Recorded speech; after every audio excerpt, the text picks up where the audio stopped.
was made famous in the award-winning movie The Imitation Game. But until the mid-1970s, the wartime code-breaking work carried out at Bletchley Park was unknown to the public. Those who worked there saw that. In 1991, the house and huts had been earmarked for demolition to make way for a housing development. For the first and what was expected to be the last time, a reunion was held for the Bletchley Park veterans. But I won't be on it first. Many speaking for the first time about their wartime roles. What actually were you then doing? You were doing codes and ciphers. It wasn't being written code, and it was deciphering signals and enciphering signals. For so many years, we weren't allowed to say to anybody what we've been doing. Because you see, for 35 years, we weren't allowed to talk at all. Somebody said, "Where are you going this weekend? What are you going to do?" So I said I was going to Bletchley. I was going into history, I said. Now, those remarkable recordings would have a double effect. Firstly, they shed light on one of the best kept secrets of World War II. And secondly, they sparked a campaign that helped save Bletchley Park. The impact was a slow burn. It's been 25 years from then to where we are now, but I think bringing those folks in then started the public interest, raised awareness that Bletchley Park was such an important, iconic site, and gradually over time people have found interested in it, written books, and gradually, of course, we've opened up as a visitor attraction, and more visitors are visiting each year. Among those visitors, the nephew of Alan Turing, who played a pivotal role in the code breaking at Bletchley Park, depicted in The Imitation Game by Benedict Cumberbatch. It's really only very recently that we've actually sort of come to appreciate how big it was, and while Alan Turing's own personal role was obviously very significant, but he's just one cog in a massive machine, and you realise that there are all these other incredible people who are doing this amazing work. So yeah, it's quite humbling in a way. We are at war. There are still some secrets about the work at Bletchley Park that remain to be discovered, but thanks in no small part to that tea party a quarter of a century ago, plenty of light has been shed on one of the most remarkable pieces of World War II history. Kevin Ashford, ITV News.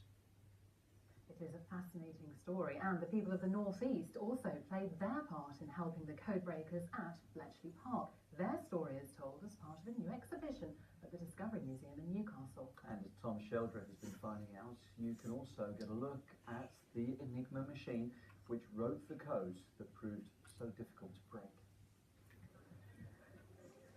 It's a pretty big number, isn't it? 159 million combinations for the code that the Germans used to send their secret messages during the Second World War.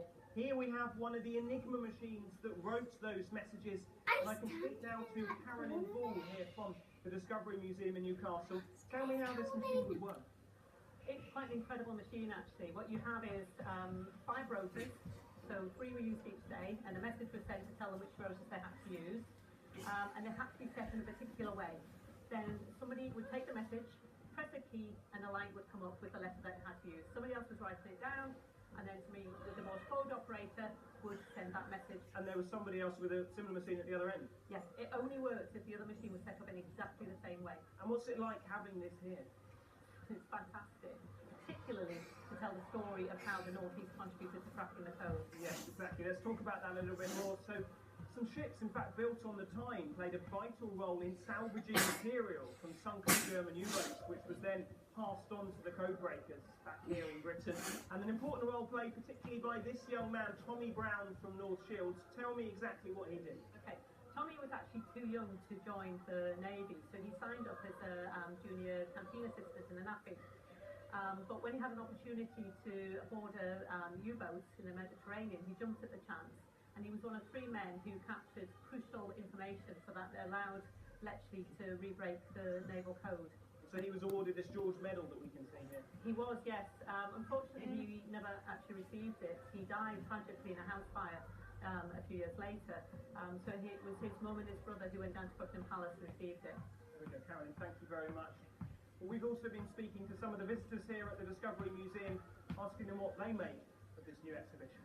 I know that it was used to make code quite a long time ago. I'm fascinated by it too, because I know a bit of the history of the machine. It's great to have it here in Newcastle. It's really interesting to learn about the history of the local area and how we should respect our grandparents and things like that today. So this is all on display here for the next 18 months. With the half-term holiday this week, you can take part in activities and try to break the code that the Germans once thought was unbreakable.